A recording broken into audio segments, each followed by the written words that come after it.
Go ahead and hit recording. All right, well, welcome everyone. This is the Next Level Firms Group Q&A call, January 19th, 2017. Andrew Argue here. And for anybody that is new today, basically how these calls go is at the beginning, we just kind of kick things off with any updates to the program or announcements. And then after that, we just jump right into some Q&A. So some announcements, there's been some questions from people in the Facebook group about LinkedIn and the training. So really, if you go into week 4 of the program, actually let's do this one. If you go into week 4 of the program, we have updated all this. So this is, I know that there's been some back and forths because for those of you that aren't aware, LinkedIn has done a lot of changes on their platform. So they've been rolling out a brand new version. Some people in the program are currently on the old version. Some people are on the new version. But everything in here is really step-by-step what you need to get LinkedIn running and get it going without having any issues, and all the technology that you need step by step. So make sure that you are checking that out because that is all there. And there are a couple questions in the group right now about direct targeting versus profile views, and I'm going to make sure I get to all those by the end of the day. Every once in a while, there'll be some little thing with the technology that needs to get fixed, and it generally gets fixed within 24 hours because LinkedIn will roll out a brand new change, and then that will affect some of the tools we're using. But typically everything gets fixed within about 24 hours. But this is just kind of something that we've been having to deal with because, hey, LinkedIn's changed everything. Think about Facebook. How many times has Facebook changed over the years since we first got it, so many years ago? They're really doing that same big thing with LinkedIn now. So it hasn't really affected anybody from being able to get out there and get the results, but there are just little things that will come up. So if you ever have any issues, do not hesitate to reach out to me. You can ping me on Facebook. You can post in the Facebook group. But really the easiest and the quickest way to get responses and to get, to have me be able to step in is to just shoot me a screenshot. Shoot me a screenshot of what the problem is, if there is a problem, and I will get on it immediately. But yeah, that's pretty much it. And I also updated, I mentioned this earlier this week in the group and earlier on the Q&A call, I also created this new messaging training for LinkedIn. That is going to be huge. And, Josh, I'm not sure if Josh made it on the call yet today. Yep, he did. So we might go into his as an example. I saw he shot me an email right before the call about, hey, here's what my messaging is looking like. How could we improve this? And I'm more than happy to go over people's messaging. One of the things I found with the people that have been the most successful going through the program is what they're actually saying. It's not like people think, oh, everything's in an app. Like an app is going to change my life. An app is going to work. Apps don't do anything. Apps just help you do things quicker. But you got to ask yourself, is what you're doing working? Does it make sense? Does the message that you're trying to put in front of someone to read, to engage with, to get in touch with you, is that exciting to them? Does that get them excited? Does that make them want to engage with you? And so the messaging is a huge piece. And so I put a little short training in there about how you should think about your messaging. I do give standard templates, but you got to remember when you're going and you're trying to reach out to a potential client in a potential niche to provide them services, you've got that niche, which is very specific and not necessarily related to the template. You've also got you and your background and your story, and the specific services that you want to offer. And so all of those things have to be tied into the message, and it's going to be different for every single person. So, I sort of mentioned in here at multiple points to send me your messaging to review, before you send it out. And so you do want to make sure that you do that. So that way we can get the best results from the beginning. Another big thing that people miss with the messaging is if you're reaching out to multiple niches and the messaging, it's not going to make any sense. Like if you're reaching out to real estate and construction companies, and you've got the same message and it's going to both, well, it's not going to work. Timothy Wingate he posted in the group earlier this week, and that's what he was doing. When I looked at his message, I was like, who is this going to? He's like, oh, real estate and construction. But he was talking all about construction, and he had a testimonial in there from construction, but 50-60% of the people he's reaching out to are real estate. I'm like, no wonder nobody's responding. It's just like, they're like, you're telling them this story about something that it's just not really relevant. And then he switched the message, boom, we got 3 strategy sessions in one day because it's got to be on point. It's got to be specific for that person. The average human being, I think today in America gets 147 emails. The average small business owner, way more than that. And so you got to stand out in the inbox and you got to stand out in your messaging to get somebody's attention. And that's why I always say depth is more important than width. Being on point, being specific to one type of person makes a huge difference. So I'm happy to go over some of those today if anybody wants to. And other than that, no major announcements. Yeah, no major announcements today. We will be announcing some major changes to the program in the coming weeks. We're going to be taking the program from 8 weeks to 12 weeks. Some people actually in the program already have the 12-week program. And so, I'm excited to announce that for everybody in the Facebook group in the next couple of weeks. But no major updates or announcements other than that. And so for the rest of today, let's just hop right into some Q&A.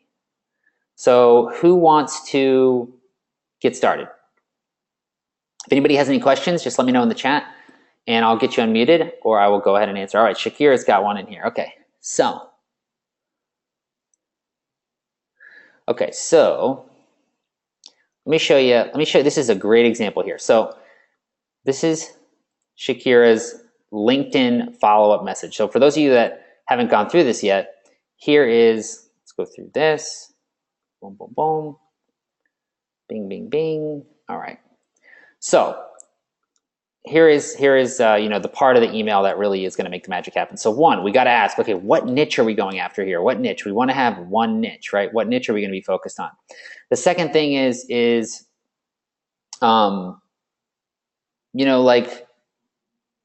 specific value, or here we go, specific outcome, right? So specific outcome, and we do have some specific outcomes here, but then we also want to include in this like some specific keywords that are going to be related to the niche. Are there any specific keywords we can use where they're like, wow, if they didn't know that, then like if they didn't know that word, there's no way they would know what this is. Like they wouldn't know who I am and what I do if they hadn't used that word. So clearly she knows who I am and what I do. She must work with other people in this space. Are there any specific keywords? And then is there like a specific process? Now, when you're talking about the specific process, a lot of times I want to be vague with that, but I'll kind of pick apart this message and show you what I mean with each of these. So one niche.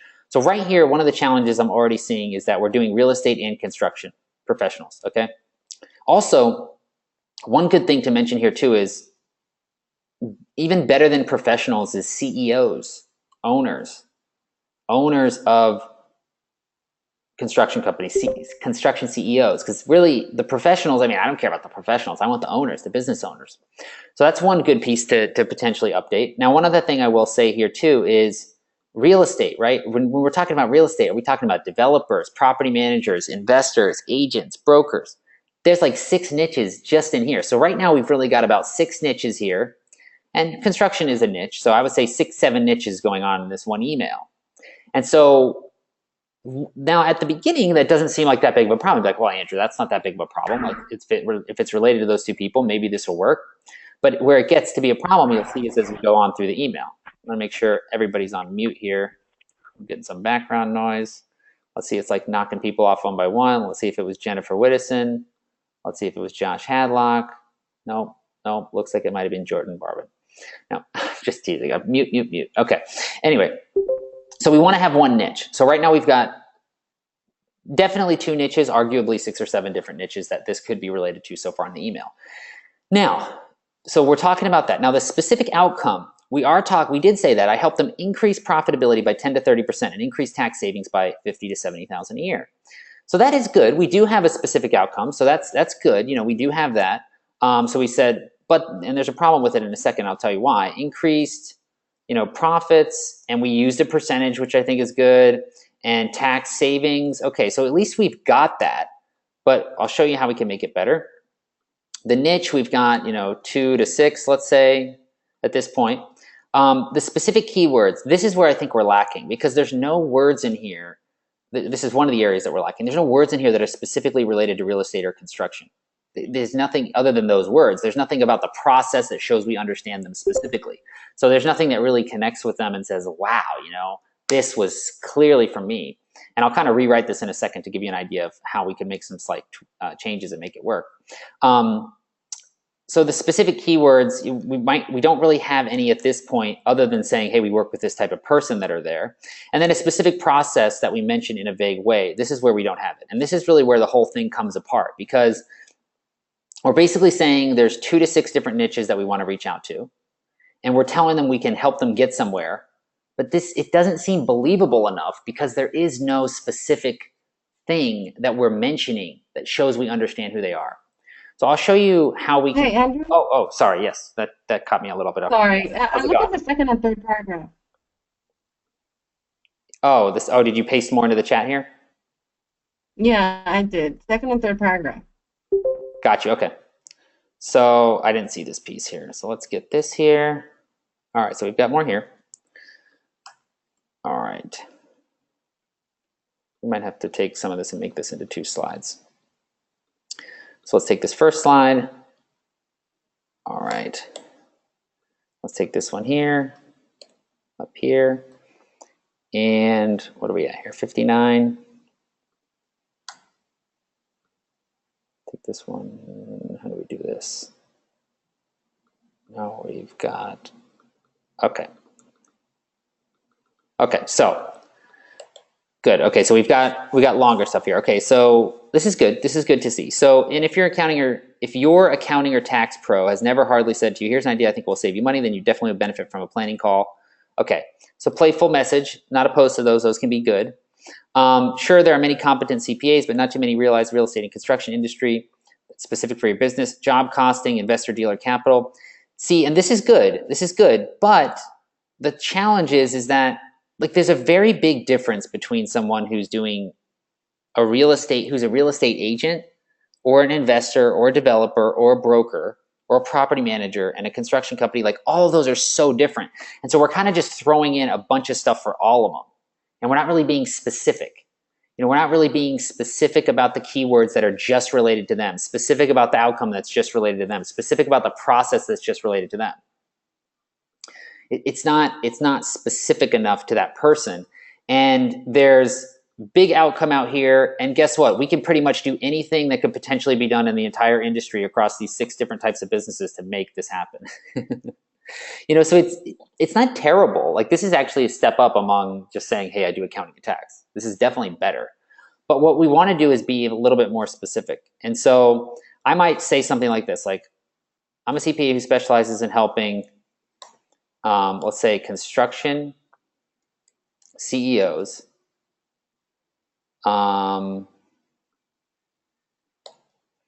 increase profits. And you can also make it shorter when you do this. Increase profits by 10 to 30% using a completely automated job costing process, and increase tax savings of $50,000 to $70,000 a year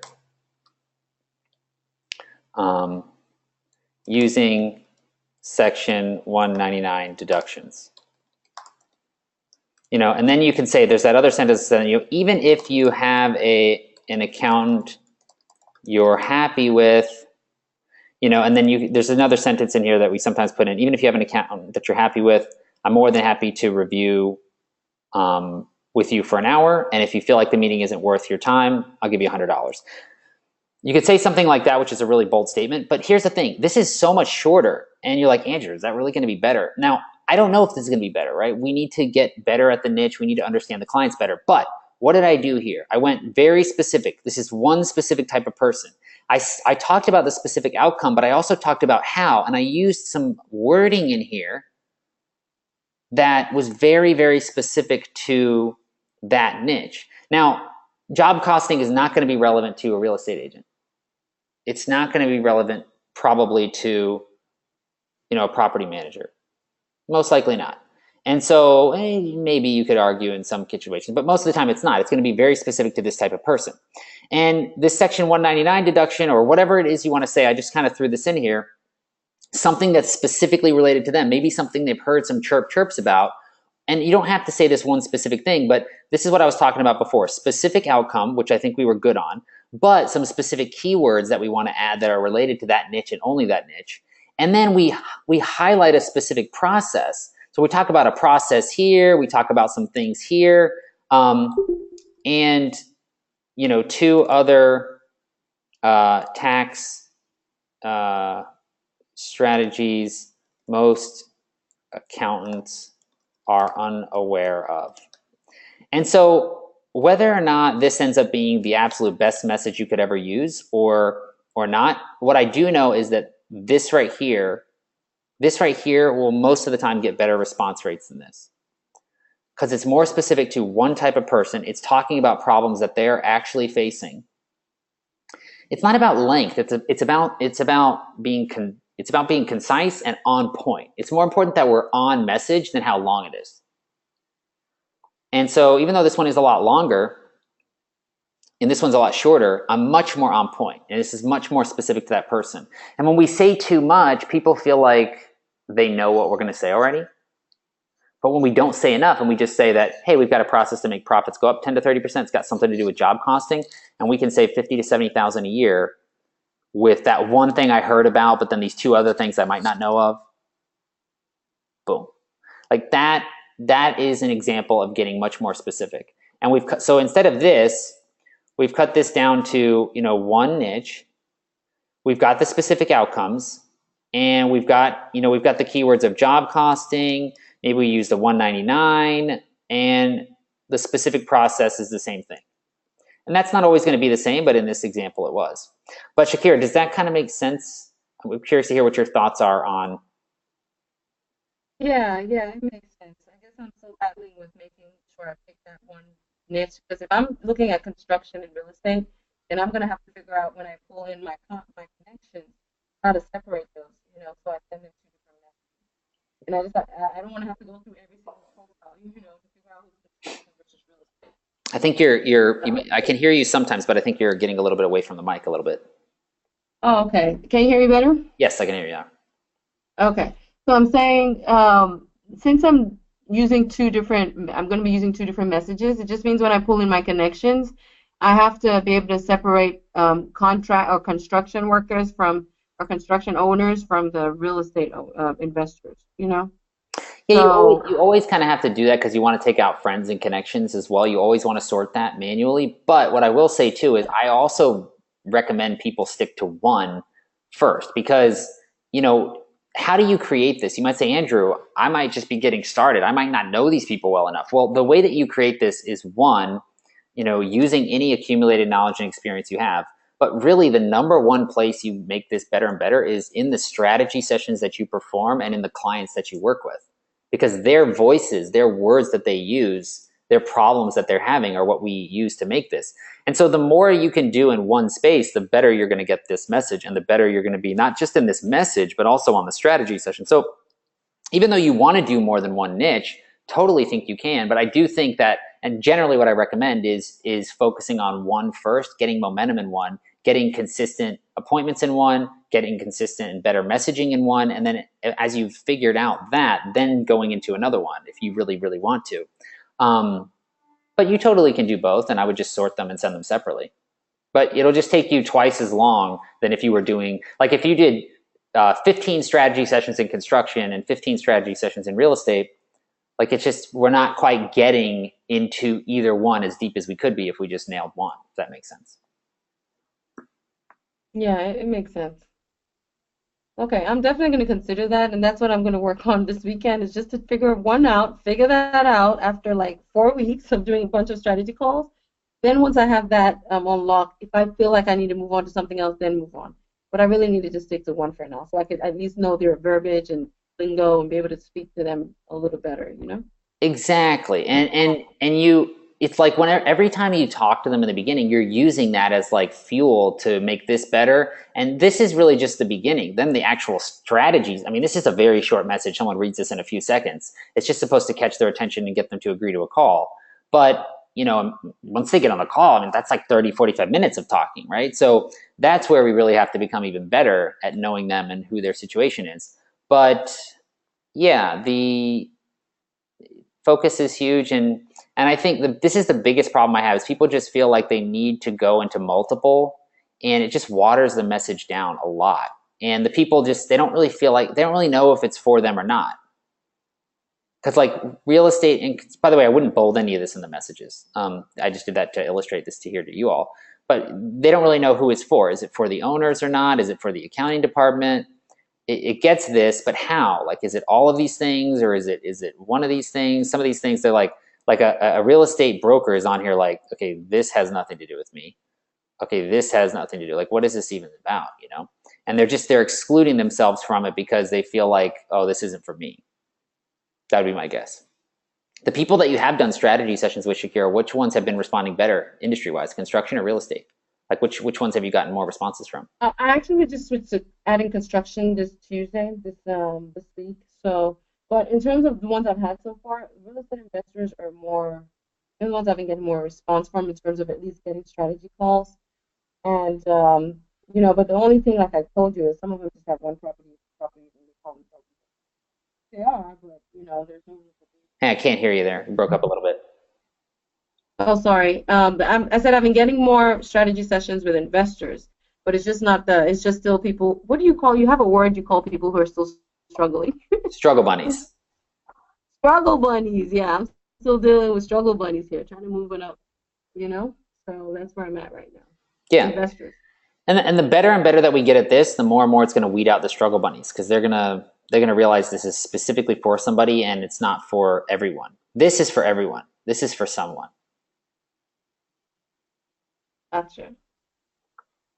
So yeah, that's a good example. So I appreciate you sharing that. And yeah, that makes a huge difference. So there's a couple other ones in here, a couple other questions in here. So John says, I want to target a lighting design firm. The firm has a CFO and only 9 designers, so they're probably high cost in finance. There's a president, creative director, managing principal, managing director who oversee the business. What's the best way to approach them? Yeah, that's a good question. Yeah, so we were kind of talking about this. I'm going to put this question on here so everybody can kind of see it. Let's do this. So the firm has a CFO and 9 designers, president, creative director, managing principal in New York, managing director oversees the business and marketing. Yeah. So definitely would not reach out to the CFO. I would probably send an email to the president and creative director, the managing principal, and yeah, probably this one too. And what I would do is I would send an email, like a normal email that you would send. Except in the beginning, I would just add a slight little paragraph at the beginning, and I would say, let's say that the first person's name is, let's say it's Jimmy, John, and Sarah. And so I would do the normal email, but in the email to Jimmy, I would just send it to Jimmy, and I would not copy John or Sarah. And I say, hi, Jimmy. I also emailed John, and Sarah, and I would do their first names and last names. And then I would go into the rest of the email. I also emailed John and Sarah, and then I would just go into the rest of the email. And so what that's going to do is, and then when you email John, I would say I also emailed Jimmy and Sarah. And when you email Sarah, I say I emailed Jimmy and John. And that way, when you do that right at the beginning, it'll just kind of start this internal conversation. And all of them will be like, did you get that email from John? And did you be like, yeah, I got that email. Did you get that email from John? Because they're thinking like, what's going on? This guy knows all of us. Does he know Sarah and he's like reaching out to us too? Or does he know John and he's reaching out? Like what is going on? And so it just creates this internal conversation, all the meanwhile excluding the CFO. So yeah, I think that's definitely the best way. John said, there's a former colleague of mine that also works at the firm. They'll recognize we were former colleagues. Should I manage that aspect? Just ignore it. Yeah, just ignore it. I mean, I think we talked about this last time. I mean, if a friend of yours works there, but they're a lower level person, just act like they don't exist because they really don't. I mean, it's not relevant to any of this. Yeah, I just don't think it matters. Like you definitely don't want to, I would just like, you could end up having a call with them and talking with them and them signing up to work with you before they even figure that out. So yeah, I would just focus on people that make decisions. If there's multiple, send them an email like that, or send them the normal email that you would send. Just include this at the beginning. And I would say I also reached out to John and Sarah. Boom. And that way, yeah, you just don't want to involve the other person if they're a lower level. You just want to reach out to the decision makers.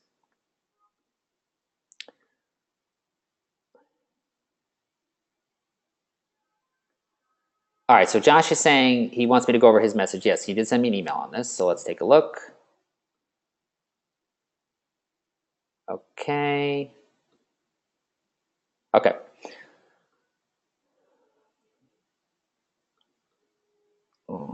Duplicate. Okay. So it's great to be connected on LinkedIn. I saw your profile and your extensive dental experience caught my eye. Every year, dentists overpay on taxes by 30 to 50,000 or more. Are you one of these dentists? I'm an accountant who helps specialize, make sure you aren't overspending, business growth. So there are some good pieces of this, but here's how we can make this better. So just cut down to the basics here. So this is the one piece that I'm going to start picking apart. So we obviously do say dentist, so it's specific to that niche. Specific on outcome, we do cover this one area of taxes. Are there other outcomes that you want to touch on? Like, are there other things that you want to talk about that aren't going to be just covered by taxes? Are there any other things that you might want to provide services on or that you think you can help with? I would definitely mention those too.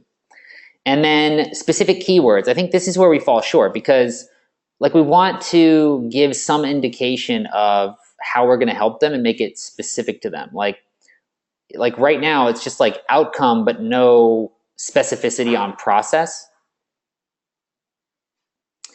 And that is going to be, yeah, there's no specific keywords that are related to the niche. There's nothing that says, oh, this is definitely for dentists.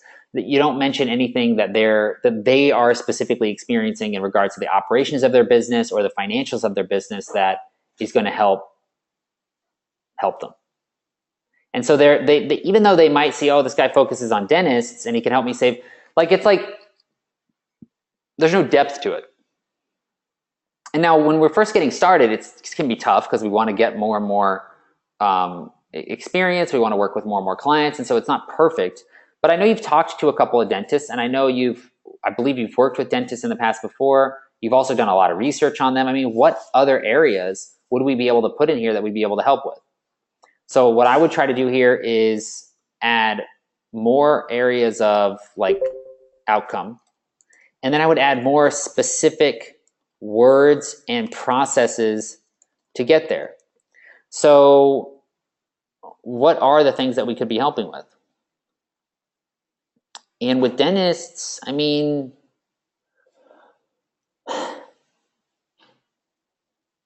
it depends. I mean, it depends on, so some people that I've worked with that have focused on dentists help with a couple of different areas. Sometimes they'll help with financing, like people that are going to be buying another practice. Sometimes, and they need help around that, or they've just bought another practice and they need help getting set up and getting organized. That's an area where people will help.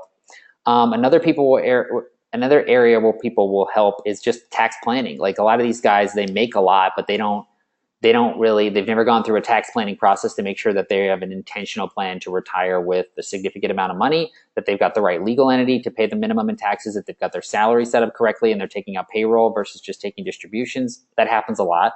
Another area is just consulting. So there's one guy that's gone through the program that will help dentists on increasing hygienist production with an incentive bonus plan that he uses to help make sure that the hygienists are charging for work that needs to be done and they'll get paid more. So instead of just getting paid a salary regardless of how they perform, they get paid on commission. So this is really like incentive or compensation, like consulting on compensation. And so it doesn't need to be all of these, but we want to say something, like any of these little stories that we can tie in, like, about helping people buy their first practice, whether it's bank financed or financed by friends and family, or the tax planning. Like, what are 2 or 3 tax planning things that dentists are missing out on that they need to be taking a look at? Another area is operations, like margin by service. Like, are they aware of margin by service? Like, how much? What are their margins for the cleanings? What are their margins for the operations? So yeah, like margins by service. What are their margins for the fillings? What are their margins for the root canals? Like, do they want to know that? Do they know that currently? Is that some value there? Like, if we were to cover any of these, it would be in any of these individually, and we were to use some specific words like fillings. Like, do you guys currently know exactly what your margins are on fillings versus root canals versus cleanings? Like right there alone, I mean, that's a little more interesting maybe, I mean, for that person.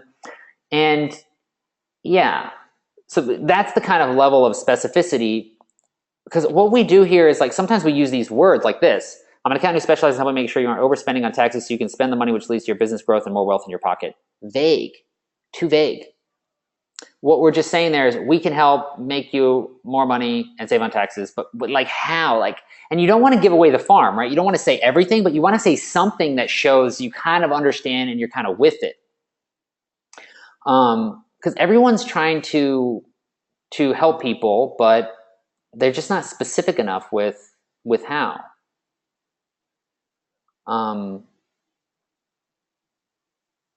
And so that's something, Josh, that we can kind of work on. I know you can't unmute today because we don't have a mic, but I would want to focus in on at least one or two of these areas and work out some of the workouts of what we could say. And based on the services that you want to provide to dentists and you want to focus on, it's going to be different. This is why I can't just give custom messaging for every niche and give it out to people, because some person might just want to focus on this. Some person just might want to focus on this. Some person just might want to focus on this. And that's just for dentists. And then not to mention doctors. And then we're going to go to construction. So there's like all the different services, and you might have a different story, you know? So yeah, perfect. He said he'll play with it and send me an updated copy to review. Perfect. But does that help just to see how I want to get specific on some of these things? Like I want to mention the benefit, but I want to give them something to chew on about believing that this is real. Because if I'm just saying I can give them the benefit without any justification, like the first thing someone's going to think when they read this is like, yeah, I'm sure. But then if we mention one or two things that show we understand what we're talking about, they're kind of like, oh, maybe this guy does know what he's talking about.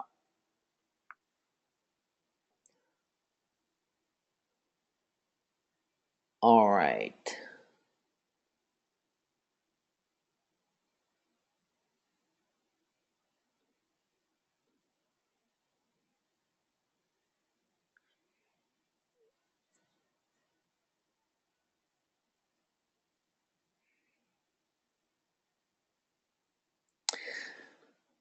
Yeah, John, so John just asked this question. I'll go ahead and paste this one here too. I'm not sure I fully understand the question. You can unmute yourself if you are able to today, if you want to talk about it. But he said, I have a strategy session coming up and the owner, 65, included the senior architect from another firm. I have a feeling that he may be responding to an offer I made to help sell the firm to senior staff. How should I price this service? I'm not sure what the service. What is the service exactly?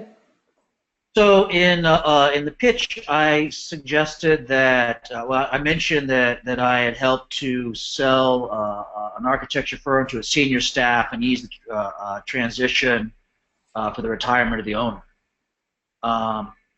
And so the owner responded immediately on the first email and asked for a session without me even pitching a session. Scheduled a time and said he wanted another architect from a different firm to be on the call.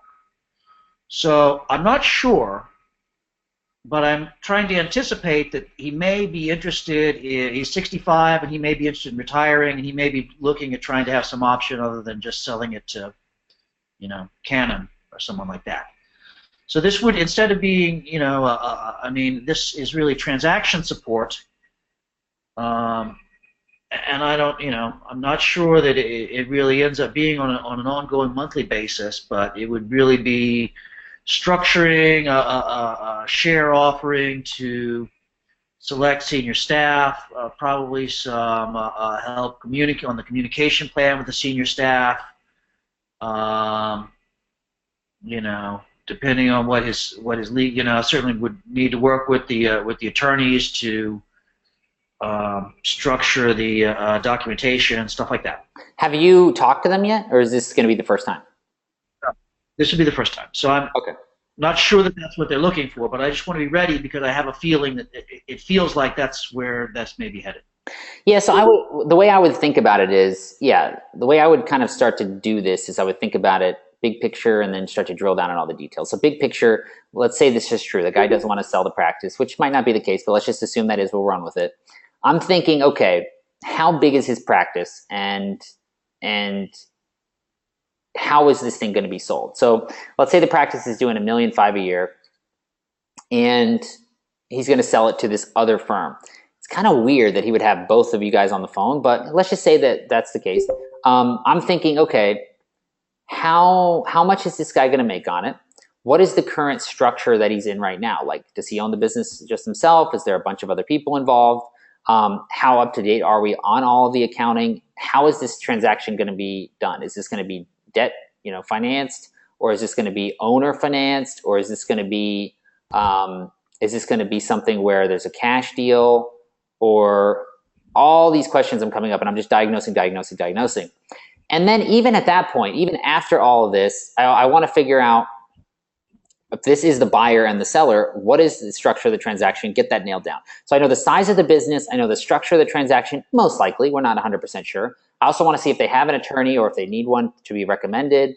And then even after all that, I'm probably going to want to go in and look at the QBO file and the prior year tax return just to see that everything's up to date, what the structure of the current business is, how complicated it is, and make sure that if I do go through with this type of thing, it's not going to be a total mess from day one, because that's going to affect my price too.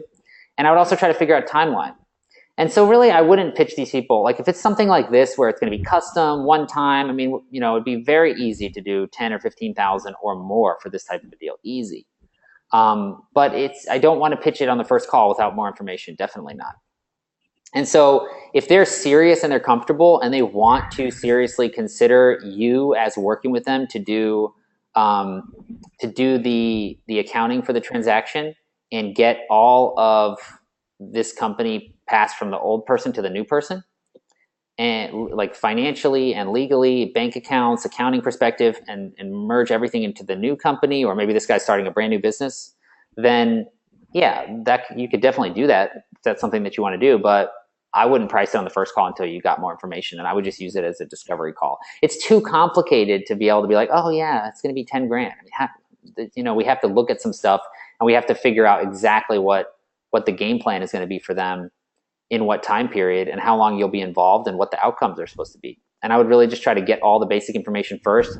Also look at the actual source documents. If there's an LOI, like a letter of intent, or if there's already a purchase agreement, you want to look at that too before you went ahead and did the quote. I doubt there is any of that. But yeah, I would want to get QBO file, prior year tax return, letter of intent, purchase agreement, and tell them that you'll come up with something after that. And that way you have the first call where you do all the diagnosis, you have all the source documents which you can review, and then you have the next call. And so yeah, all in all, you might spend 2.5 hours quoting it, or 2 hours quoting it and reviewing everything. And if you can get the deposit the first time, just say that I'm going to review the purchase agreement, I'm going to review the letter of intent, I'm going to review the QBO file and the tax return and come up with a solid quote, and just go through that wording that we talk about, how to get the deposit for that. I think that's the way I would do it. Because yeah, you could be $10,000, $15,000, $25,000 depending on the size of this business and when this thing's going to go through.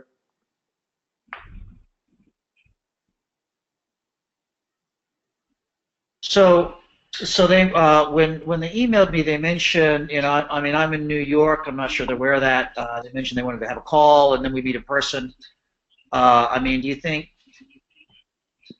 that's an awfully long flight? Does that seem like that's something that's reasonable, or this really should close over the phone?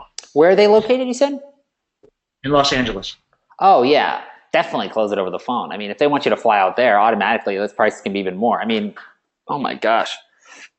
Yeah, flying somewhere, that's kind of ridiculous. They don't need that. I mean, but the thing is, you just got to nail the first call, nail the value. And I wouldn't tell them that you don't need to come out there. I would just say, yeah, well, we can definitely discuss that in the next call, and we could talk about logistics if that is something that we both think is something we need to do. Just leave that open-ended. Don't make a commitment one way or the other to fly out there, because you don't need to do that. I mean, I can't even. Yeah, that's kind of crazy. I mean, I know some people might want that, and I get it. It's a big deal and everything. But if you just nail the diagnosis and you show that you really care and you ask about all the questions and try to get a fully true understanding of where they are and what they're trying to achieve, you'll be fine. And I think this is a larger deal. This guy is he's quite he's pretty famous. It's probably an $8 million deal or something like that. Nice. So okay, so that could be even more then. And I want to figure out all the legal entities and all the owners and and if they're selling everything, like just gather the information first. And if it is a big deal like that, okay, so if it's like $1 million deal, that's actually a pretty small deal. But if it's like 8 million, I might not even push on the deposit at that point because the deal is so big, you could end up charging 50 grand for something like this, depending upon the extent of you being involved. I mean, think about it. Like with a company that does 8 million, most likely has multiple legal entities, right? So you're going to have to do all the accounting for all of that, all the purchase accounting. Like there's a lot to consider and there's a lot to do. And then we're going to have to open up new bank accounts, right? Potentially. I don't know how they're going to want to do it. So those are all the questions. Like that could be a big project that would take place over a period of months.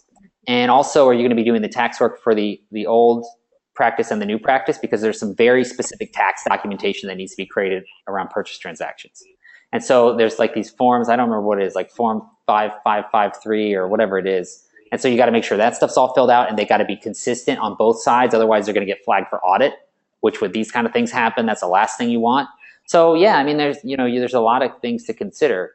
And I think we just want to get more information in the first call. And if it's a big deal like 8 million, I wouldn't even worry about the deposit on the first call. I just try to get the documents and make sure that you leave that call with a commitment to get the documents and a follow-up meeting booked on the calendar. Yeah. All right. Great. Thanks. Absolutely. So do you know these people from before, or did you just reach out to them? I reached out to them. It's an architect. He's famous.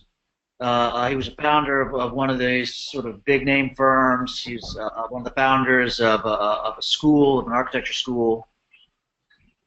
So there's potentially some good relationships rolling off of this as well. How do you know them, or do you not know them at all? You just reached out cold.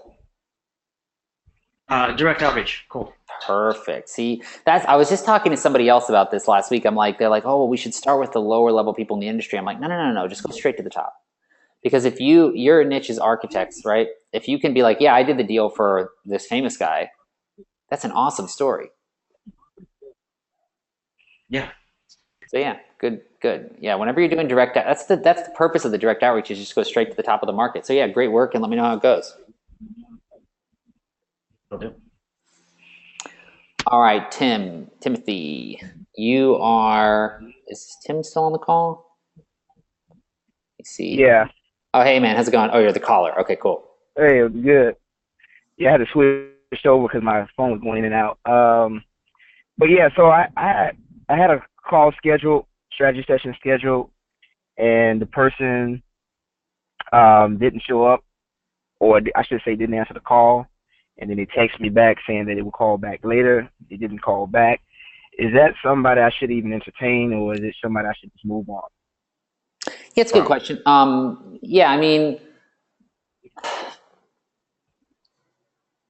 typically, like if someone doesn't show up for a call that they agreed to, that's a very bad sign of them as a prospect and as a client. And so typically I would say to just move on. Now, if they text you back and there was some disaster or something like that, okay, fine, you can skip, but you want to get another time specifically scheduled. And if they don't take it, then just move on. Yeah, because So yeah, would it's you like, try to call them back or email them?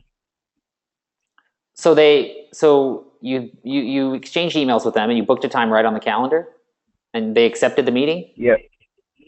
Yes. And then how did they get in touch with you? You said they texted you?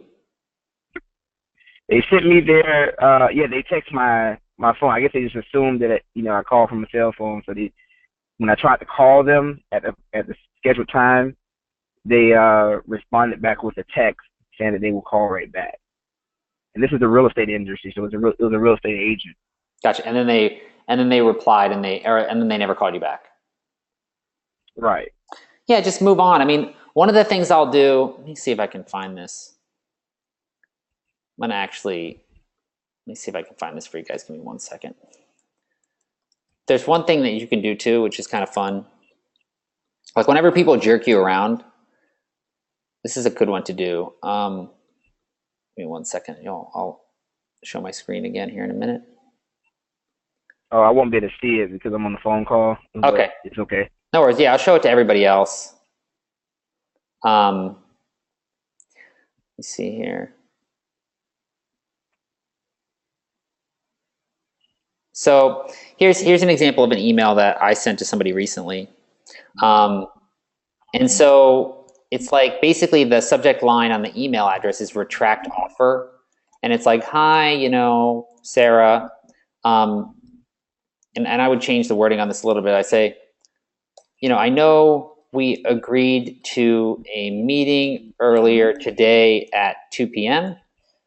and you didn't show up. I got your text message saying you'd call back, but I never heard from you. I don't think you're committed or ready for this yet. Thanks for responding, and thanks for responding, but this doesn't look like a good fit. Maybe something further down the line might work. All the best, Andrew. So what this really does is like people that are out there in the small business market, like if you've got a word of mouth and a referral, okay, that's one thing. But people that are out there in the small business world that have no tie to you whatsoever, other than the value of this potential relationship, and they start jerking you around, they start acting all weird, you have to be strict with them. Otherwise, they will run you up a tree and you'll be thinking about them for days. And so with this email, what we're really doing is ending the relationship. And when you end the relationship, sometimes people freak out and they come back like, oh my gosh, Tim, I'm so sorry. I had this thing going on with my thing. Can we please talk tomorrow? I really need this. And then you can meet with them. But when you send something, like what you don't want to do is chase after them, because then they feel like they have the power. But when you just end the relationship on them, you take back the power, and they are either gone in the wind, or they'll reply and say, oh my gosh, and they'll start apologizing, and then they'll come back to you, and then you have the alpha role going into the next meeting.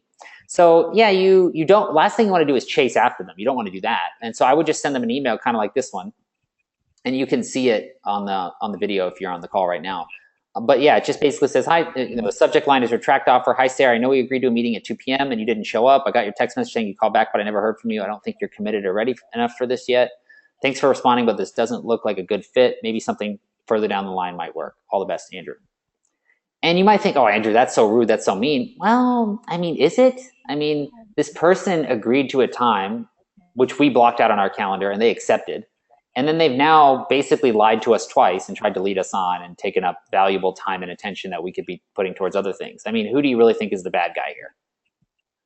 We didn't tell them they have to meet on the calendar. We didn't tell them they have to respond to us. We didn't tell them they have to accept a meeting. We certainly didn't tell them to text us and say they'll call back in a few minutes. So I don't really know how that makes me the bad guy. I think what we're doing here is, regaining our sense of power, regaining our sense of confidence, and regaining our sense of control, and ending the relationship with the person in quite a mature way. Because you are saying that, look, they might not be ready or committed enough to make this change. I mean, if someone can't show up for a meeting that they booked and then can't call you back in a few minutes when they said that and still don't let you know that something else is going to be going on, I mean, I'm not sure what to do with that. I mean, that's the worst case scenario. Somebody like that becomes a client, and then you have to try and file their return before the deadline, and then they get pissed when it's late because they didn't give you anything. Right. Right. Yeah, I would just send an email like this and move on. Okay. All right, that's what I'll do. I have a strategy session scheduled for today. So remember I was saying I had three sessions scheduled. That one was for yesterday, and then this one's the second one. So I hope this guy shows up for the call, and we'll go from there. So did these work? Are these from the new email that you worked on? Yeah, it's from the new email. And that was just the first send, not even the follow-up? Yeah, this is just from the first batch. Yeah, the first send on Tuesday, and then today's Thursday, so it should have gone out this morning. Yeah, it makes all the difference, man. So that's the thing, because in yours, when you first started, you were doing multiple niches, multiple messages, right? And you weren't getting responses. Right. And now you're on one niche, one message. Yeah, exactly. Cool. Well, yeah, keep me posted, and yeah, just keep getting more filled and just stick to it, because you're getting the meetings, and just do, with the new message and the new email, just do 30 meetings as quickly as possible. Okay. Stick to it. Thanks. Any other questions? No, that's about it. And I probably have another question after I meet with this guy. But I try to take record my session so that way I can critique it later. But I'll probably have questions after that. Okay, cool. And Diane is saying, I think this is for John. Diane said he may want to talk to me about helping the architect sell and defer the tax. Yeah. So yeah, John, you can talk to Diane about that. That's what one of Diane's things that she works on is tax planning, tax strategy. So yeah, I mean, that's one of the things that the Next Level group is going to become more and more about, is people sharing stories and information and resources like that. We are going to be providing more technical support from the program perspective, and then other people post technical questions in the Facebook group sometimes. And it's going to be more and more of that throughout the course of the year. So I'm excited to announce some of that stuff that we're going to be rolling out in the next few weeks. But yeah, everybody should take advantage of that. One of the best parts of the program is the community and the group and the other knowledge that people have, especially when you're in non-competitive niches. I mean, Diane's focused generally on real estate, but I think some of the stuff that you're worked on could work for him, and that's perfect. All right, Crystal has a message she wants me to take a look at. Here we go.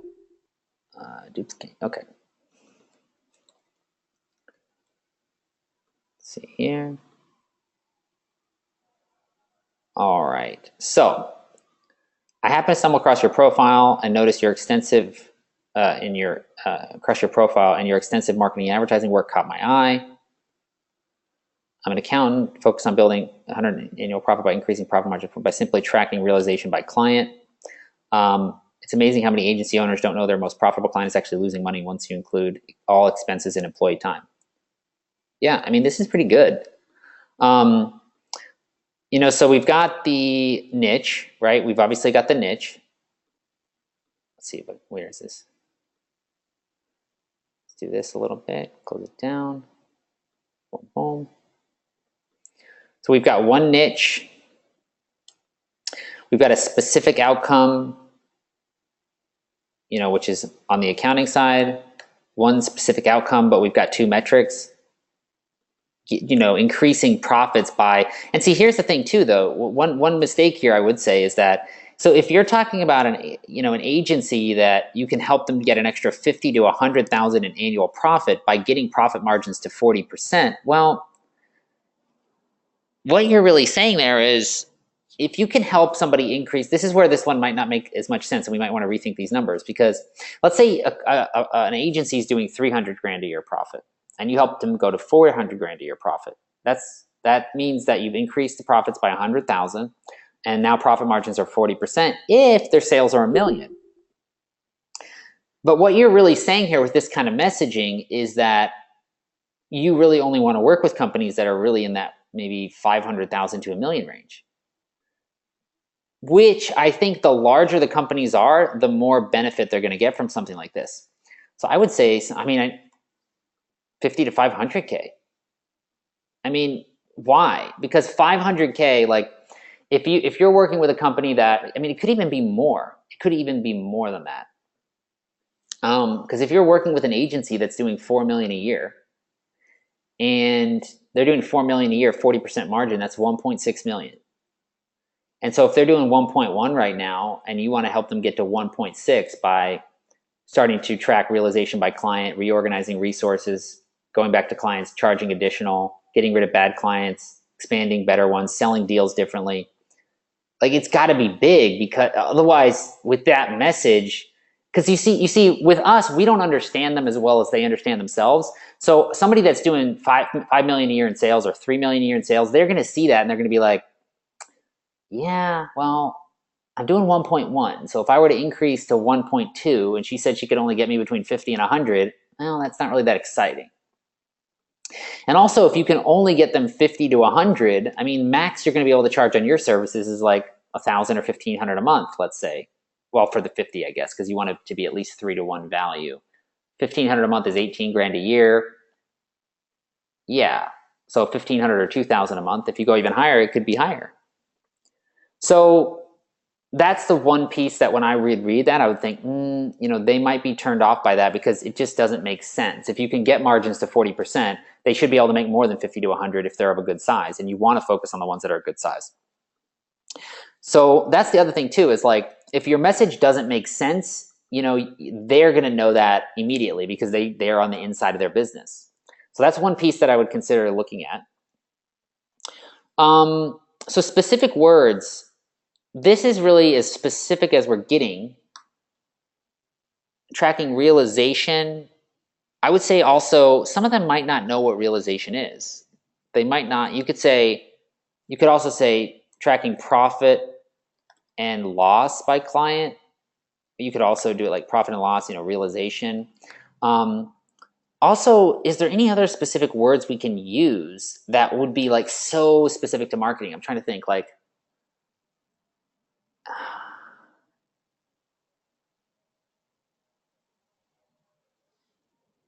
yeah, the other thing in here too is like marketing, and I would be curious to test this out. Marketing and advertising consultants. I know some people that do this type of work, and I don't know if marketing agencies, marketing or advertising consultants, like I would test that out a little bit too.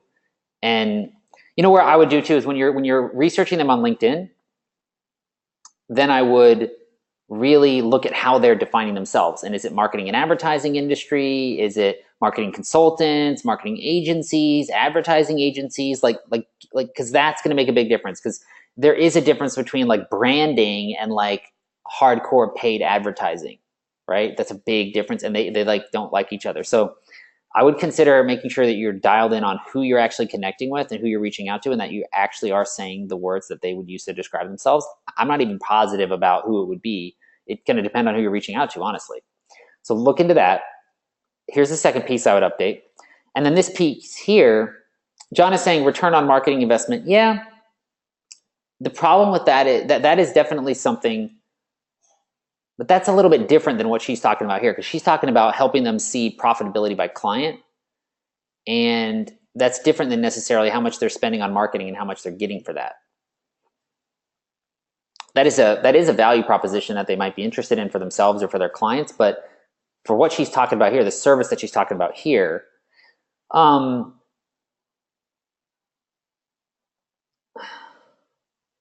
yeah, I want to know what words they use to talk about, like, how do they apply time to their jobs, or are they applying time to their jobs, or are there systems that they're using to track time, or are there key metrics that they're using to determine profitability with clients? Like, that's the one piece. So I think keywords, I would want to work on that too, work on this. And I think the specific process is good. Like, you've got that, you've got that you're doing it by tracking profit and loss realization by client. That is a hint at it. And then you tell a little bit of a story here. Like, it's amazing how many agency owners, or you could say marketing and advertising consultants, you might look at that too. So that's the one thing. And this right here, you'll get meetings with this, definitely. But this right here, I want to work on this. And when you're talking to people, when you're doing your research, when you're looking at people's accounts, when you're learning more about the industry, what can we say to be more specific on keywords that are related to these people? And I don't even know right now. I'm having like a mental block. I normally can help with these things, and I try as best I can. But I'm trying to think of a word or a series of words that would really be good for them. Yeah, but I think it's still good even without that. But I would want to add that. But I think this was the biggest problem, is it just didn't make sense math-wise. Unless they're the maximum size you would ever be getting somebody interested in would be like $1 million a year or less with those kind of numbers. So it's got to be higher. And I would say even more than this. I would say like, or 200 to $1 million. Like, it's got to be something, something big. Because look, 40% profit margin, I mean, think about it. If a company's doing $1 million a year, that's 400,000, right? So I mean, that's actually like it's a good sized business, but like there's a lot of businesses out there that are a lot larger than that. So it's got to be something big, just to make sense. Does that help? Yeah, perfect. Good. Yeah, and one big thing to realize with this is like we are picking it apart. We're trying to make it as good as we possibly can with all of your accumulated knowledge and experience to date. And then you improve it with strategy sessions you do, clients you sign up, results you get, like you're constantly improving it. But once you find something really good, you can leave it for a long time. But it's pretty good. I think there's just that one piece left.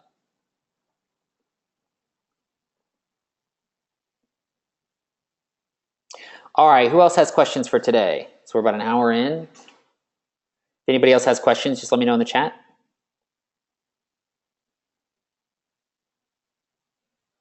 Cool. Yeah, no problem.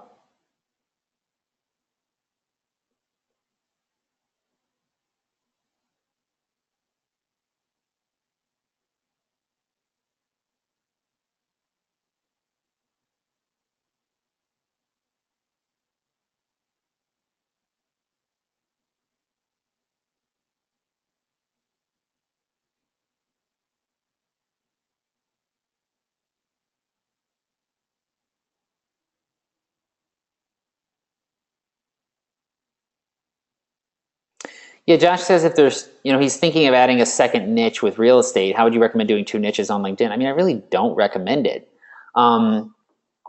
Especially if they're very different like that, like real estate and dentists. If there's some tie to it, like doctors and dentists or real estate and construction, like it's more of a thing. It's easier to get away with it, but when they're very, very different, it's tough. Because it's kind of like why, it's the story is tougher. Yeah, the medical side, doctors and dentists would be easier to really make work because that's a really great phraseology and the businesses are very similar in terms of structure. There are some very specific differences, but that might help. I mean, real estate is a great niche. I'm not knocking on that at all. I just think that having 2 niches that are completely unrelated, like attorneys and gyms, it'd be like, that's weird. What does that have to do with anything, Yeah,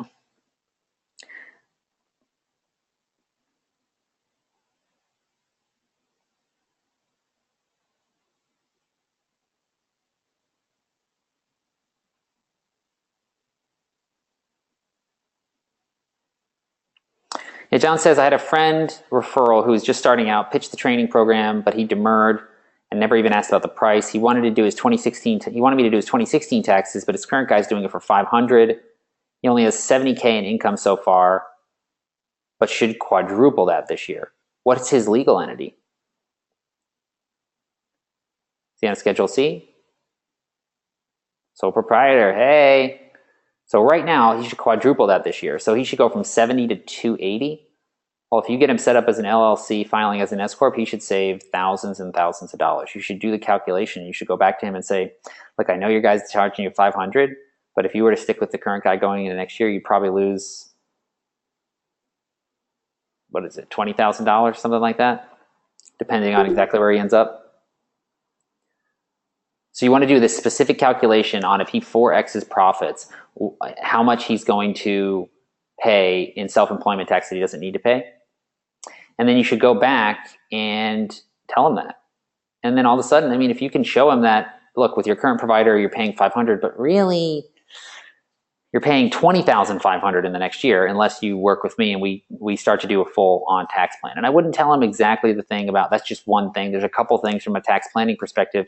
And the thing is that's not even lying. That's totally legit. And you not only is it totally legit, you have to do that soon. I mean, yeah, you can go and get a special election later on in the year, but I mean, you think you have to get the S Corp election filed by like April. So he's got to do that. His guys told him to wait to pass the architecture exam before forming an LLC. Well, is this guy an idiot? Or, I mean, all I care about is, does the person make money and can they save on taxes? What does that have to do with anything? Yeah, I mean, I guess, if he wants to spend an extra $20,000 on taxes because somebody said that he needs to pass an exam first, knock yourself out. I mean, it's like completely unrelated.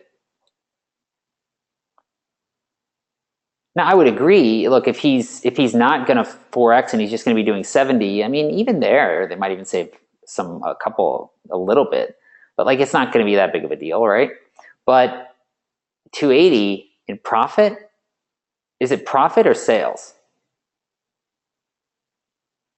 Oh, sales. Okay. So what was his profit on 70?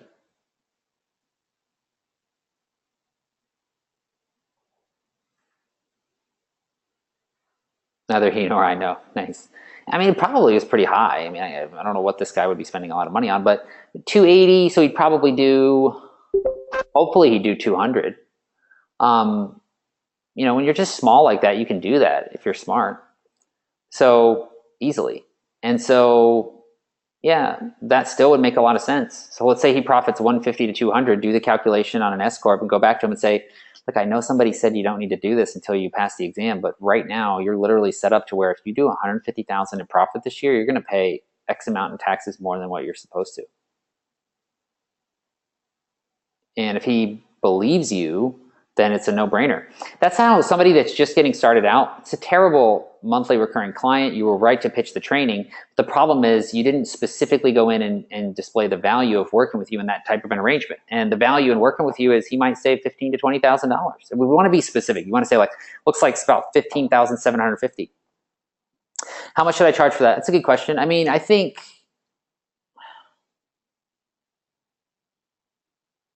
so. Typically on the tax planning, I don't want to charge any more than a 3-to-1 hit. So if you're going to be able to save the guy 15 grand, I don't want to charge any more than 5 grand. But I might even go less than that because it is very easy to do that. And so I probably would do something like 2,500 or 3,500 because all you have to do is just get him set up as an LLC, make the S election, and just that one thing. If you didn't do anything else, he would save 5 or 6 times as much money as he paid you. Assuming he doesn't grow more than he thinks. And so that's a no-brainer. And then on the tax work, yeah, I mean, it really depends on how much he grows and how clean he is with the bookkeeping. But I think 1,500 for a small guy like that, or even if you had to go to 1,000, if he's organized, it could work, but not 500. Especially not if is it for this year and next year or just this year?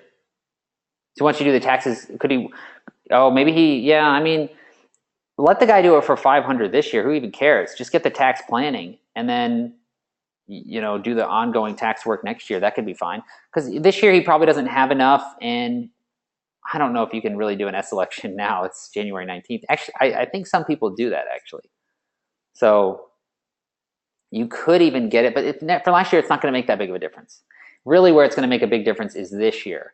I think the tax planning definitely wouldn't charge less than 2,500 because you're going to be able to save him, at least 5 times that if he grows the way he expects.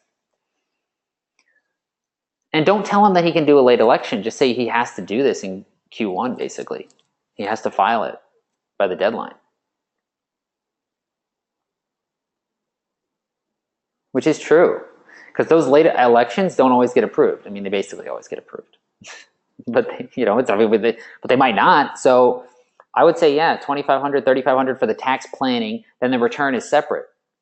But you got to get him to see that if he just stays in his current situation for the year, he's going to lose $20,000 or $15,000 or whatever the calculation is based on him. And see, if someone sees that and believes it, but then if it's like, hey, I'm going to help you get your bookkeeping set up and I'm going to do your taxes and charge you more, it's like, well, who wants to do that? No one. Sounds boring and expensive. But I get to save $15,000 and all I got to do is pay $3,500, done.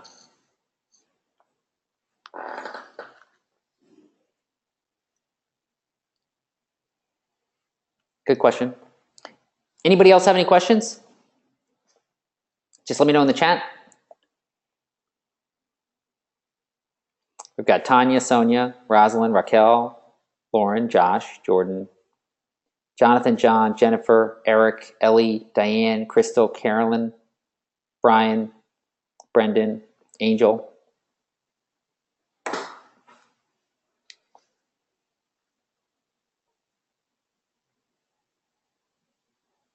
Raquel says, I have a question about GMAS follow-up salvage campaign. Yes. Raquel, whenever you are ready, you can unmute yourself. Or you Hi, can, Andrew. hey, how's it going? Oh, good, good. Okay, so I know that a lot of people have been having trouble with GMAS, and I realized that I had about a few hundred prospects that my emails were going to their spam. I really don't know how many. I know that over the past few months, I sent about 1,200 GMAS emails, and my responses lowered. And the people who did respond just said, "Hey, sorry for the late response. Your email was in my spam." And so you and I spoke a couple weeks ago about trying to salvage.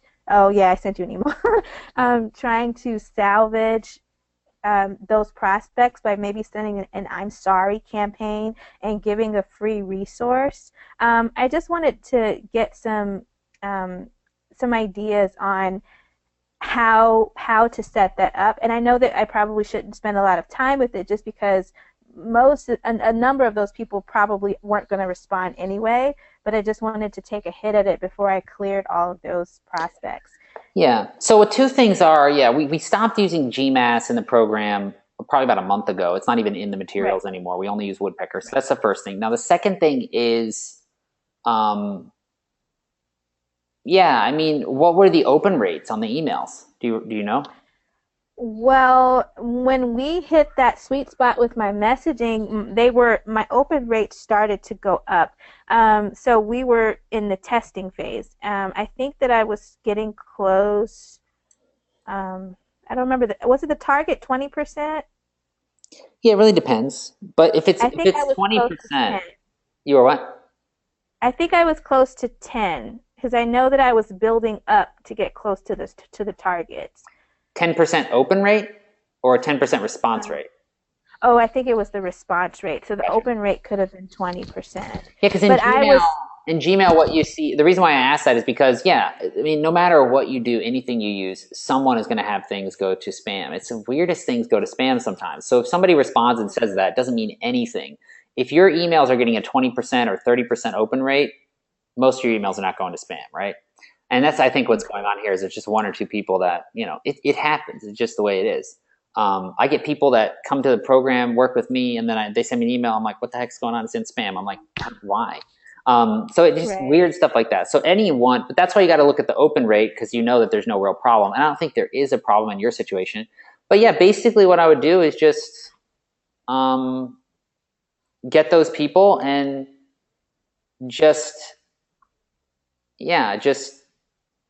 well, what I was thinking was sending them my VSL and routing them through that unbounce funnel to maybe even add them to my list with Infusionsoft because I also need to start building that list and I need for them to approve. Well, to give me permission to send them emails.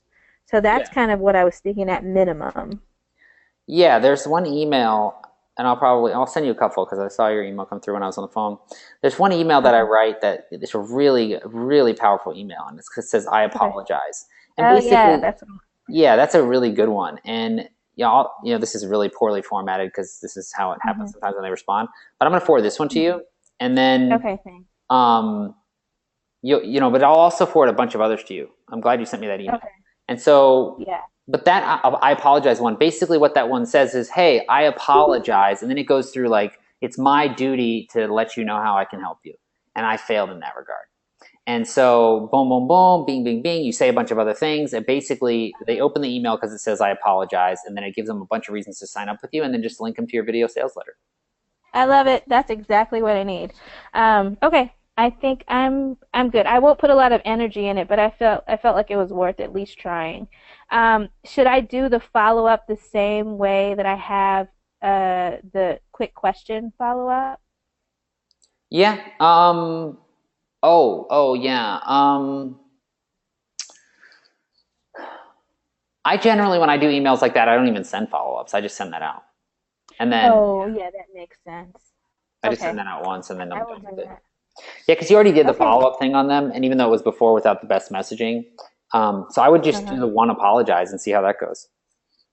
Got it. Okay, that sounds good. Thank you. All right. Any other questions, Raquel? You good? Oh, sorry, I already muted myself. I think I'm good. Thank you. Cool.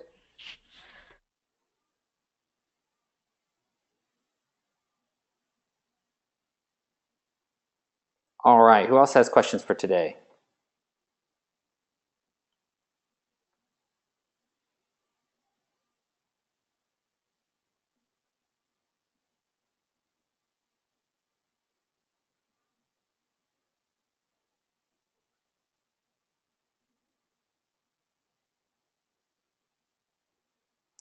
Yeah. So John was saying, can I talk about Voila Norbert? Yep. Tanya says she's typing because she can't talk. No worries. Yeah, go ahead and type your question in. Yeah, Voila Norbert, basically, and somebody else was talking about a new one in the Facebook group. And so there was a new one in the Facebook group, and I can't remember what it was called. And I haven't had a chance to check it out yet. But basically, the purpose of it is when you're doing, sometimes you find somebody on LinkedIn. Oh yeah, hunter.io. Yeah, so this is another one too that I'll take a look at and see if it makes sense. And really, the whole purpose of it is just to find Voila Norbert, or hunter.io. They're really the same things. The way these tools work, and people like Andrew, you always change the tools in the program. It's like the world of technology moves so fast. And what these technology companies always try to do is they try to build a product, make it free. And then in 6 to 12 months, and they make something amazing, and they make it free. And then in 6 to 12 months, they're like, okay, we're going to start charging. So, I always like to give people the stuff and typically the stuff that's newer works the best because it's free and they fix the problems that all the paid guys do, and so they grow fast. And so I'm always moving around to new tools because there's always new ones that are being created. And I bet you this hunter.io, I haven't had a chance to check it out yet, but I bet you it's what Voila Norbert used to be. But Voila Norbert used to be the best one, but now they're in the charging phase.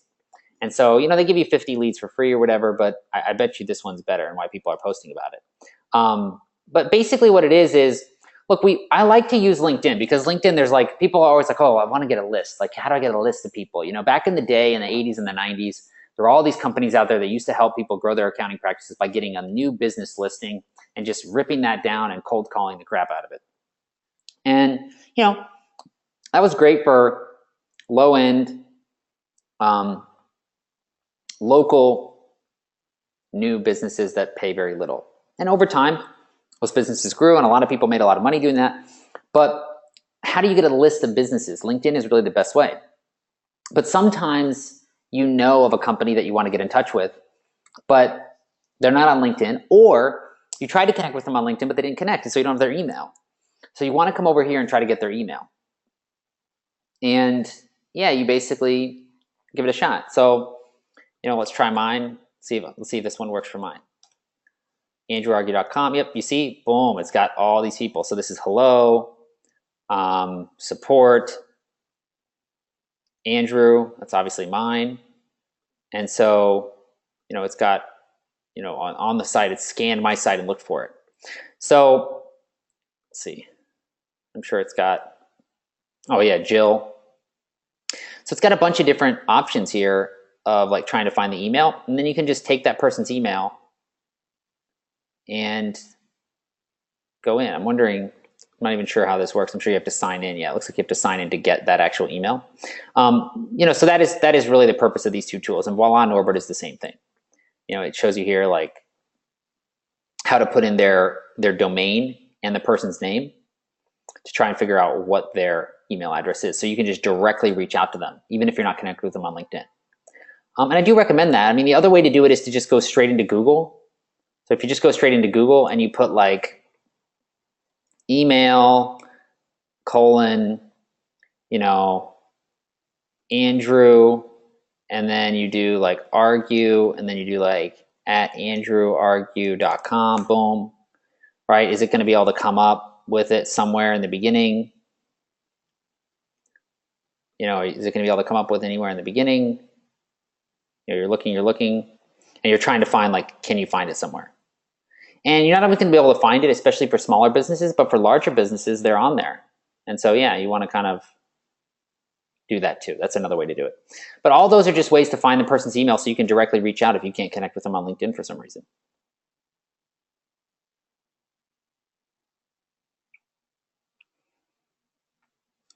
All right. Hey, Brendan says, can you talk about marketing the financial coaching, and can I use LinkedIn to get people just some insight on how people do it? Yeah, our Miss Doe does it. Yeah. Yeah, basically, I mean, you can absolutely. I mean, look, the methods that we use in the program are the same methods for coaching and services. It's just how do we get a human being on the phone? So it's the exact same thing as directly reaching out to somebody on LinkedIn, directly reaching out to somebody via email, or doing the Facebook advertising. You can also do the lump email. People that do financial coaching, it's exactly the same. I mean, really, he's asking how Danitha does hers specifically, and she focuses on depth. So she actually does direct outreach mainly. She also does LinkedIn, but she'll take a little bit of extra time and look at the person's website, look at the person's story on LinkedIn. And she will try to really understand what's going on for that person and send them a message that's just going to strike a lightning bolt into their life. And she knows her sort of industry very well. And so, yeah, really directly reaching out to ideal clients on LinkedIn, directly reaching out to ideal clients on email, that is the best way. Yes, she gets referrals. Yes, she gets people at events or, whatnot. But really, that's the only way to really get a consistent pipeline together and have control, is to have a direct pipeline to ideal clients, reaching out to them, or having them come to you through advertising. And so she uses the same methods in the program. All right, Tanya is saying, I've had 2 sessions in particular that I want to do the training program. Neither one as far as getting payment to me. Should I do a follow-up with them? And anyone that did not go forward with payment? If so, what should I say to them? What is the best way to follow up with them? They seemed really interested, and they in fact needed the program. Yeah, look, if somebody is a small business, and by small business I mean doing less than $500,000 a year, and you talk to them, and they don't do a deposit or pay, I just move on. Why? Here's why. 20% of new strategy sessions should close, okay? 5% of people who didn't move forward will come back. So you're going to go and put a time on your calendar for this week. Who would you rather be on the phone with?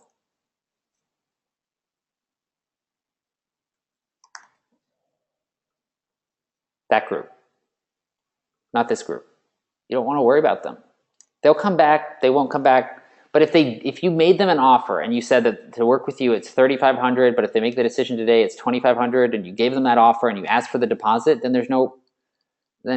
they had their chance. And what you're allowing them to do is you're allowing them to sell you, oh, Tanya, I'm so interested in this, I really need this. They're full of it. People will tell you anything in the world to make you, because why? What they don't want to tell you is that they don't see the value. Nobody says, I actually had somebody recently who just said, yeah, I just don't see the value. It was like someone who was still at a job or something. And I was just like, well, that was actually someone who was honest. I'm not even kidding. That's like 1 in thousands. Like nobody ever says that. Because everybody doesn't want to make you feel bad. And so they say, oh no, I want to do this, but I just need some time or whatever.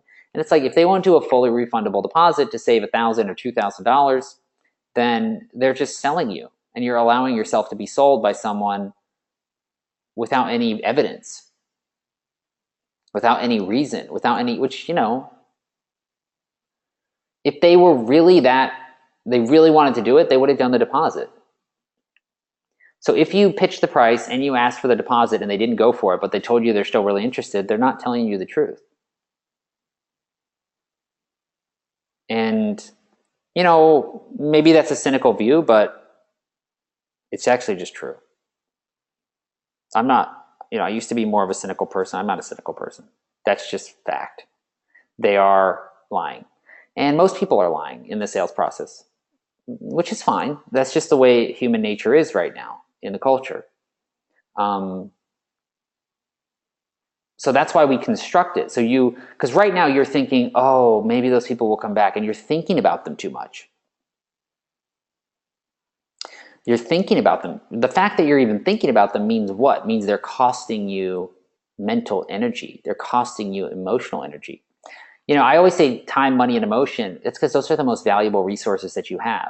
And I was trying to explain this to somebody the other day. I was like, when you feel happy and positive about your potential, money comes easy.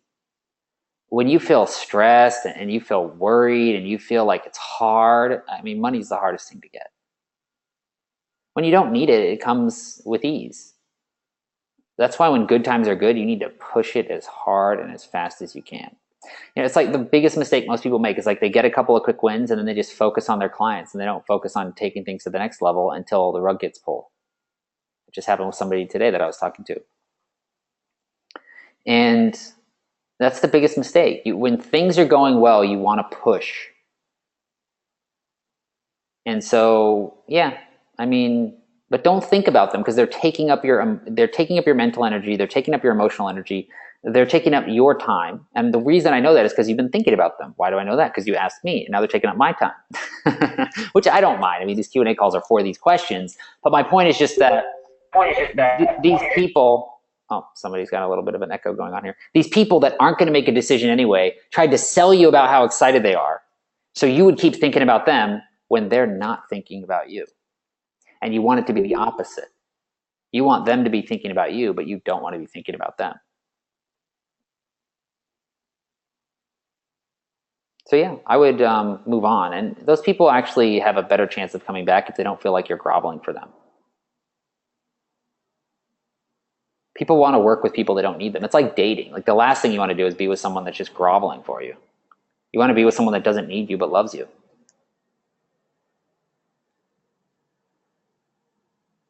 And it's really the same thing in sales. Like people, like when you show someone that you don't need to work with them, but you can help them, that is everything. When people feel like you're just anything to just make this happen, they're like, oh, I don't want that. Brendan says, I was thinking of creating 2 LinkedIn profiles, one for accounting market, one for the coaching market. I would not do that. Dude, I can't even manage one LinkedIn profile hardly. Like, you got to understand, and as you get into this more and more, Brendan, because I know you are new, we just started. When you get into this more and more, you'll figure out how much possibility there is in one thing and doing one thing really well, but all that's going to do is take the possibility of getting results and split it in half for both opportunities. And so your 50% energy going to go to both, and it just, like, I'm always trying to figure out how I can do less things. Like I don't post on Twitter. Like I don't do Snapchat. I don't do Instagram. You know, I try not to do any of that stuff. I try not to do things other than just a couple of things and do them really well. Because like when we were going through earlier in the call, I'm not sure if you were on, we're going through the messaging of people's, it's like getting that right takes a lot. And, you know, I was going through Shakira's example of like, okay, you know, we want to do strategy sessions with these people. We want to talk to them. We want to get better at it. We want to be better. We want to understand these people better so we can better communicate to them in written and verbal form. Written form for lead generation, verbal form for strategy sessions and sales. And that takes a little bit of work, and it's going to take you twice as long to get there if you split things into 2. But it's even worse than that, because people are going to be searching for you, and then they're going to be like, this guy's got 2 LinkedIn profiles. What is all this? The best way to do it, Brendan, is to focus on a niche where the people in that niche could fall into both categories. So you do a strategy session with someone, they're doing $250,000 a year, bang, you're thinking in coaching. You do a strategy session with someone, they're doing $2.5 million a year, bang, you're thinking services. But you want to pick a niche where people in that niche could work with you in both ways. So your profile is niche focused, you're reaching out to one type of ideal client, which is the owner of a company in this niche, and the messaging is very similar, and you'll get both people. And so that, you know, I know we were talking a little bit about manufacturing and construction, and I do think for the service side, manufacturing in your situation is great. But, you know, on the construction side, you can easily do the coaching with them and the services.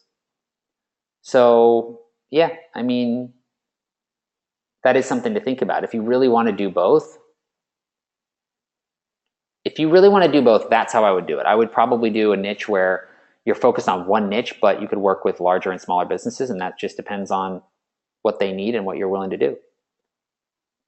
Tanya says that's a hard pill to swallow, but that is all the facts, and I appreciate you saying this. No worries. Totally happens, and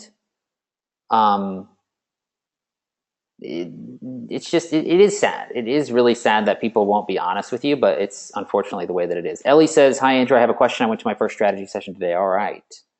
You can unmute yourself whenever you're ready. You are unmuted on my side.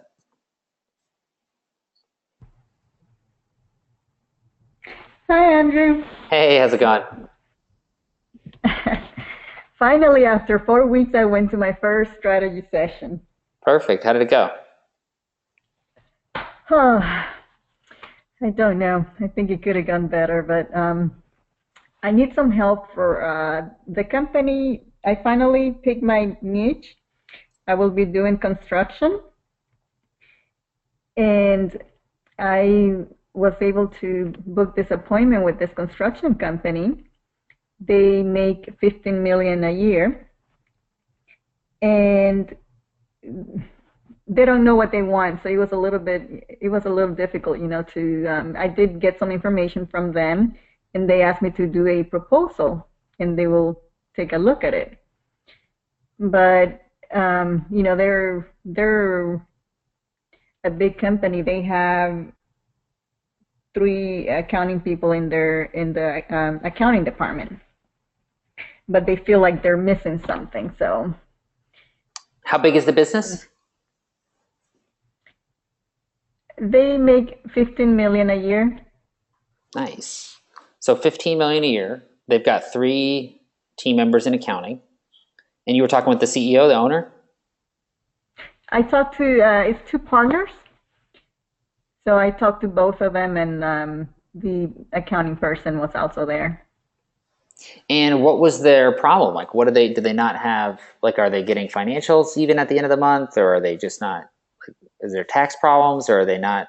There's no job costing, or what are the issues? They're doing both, but they don't think it's right. Doing both what? So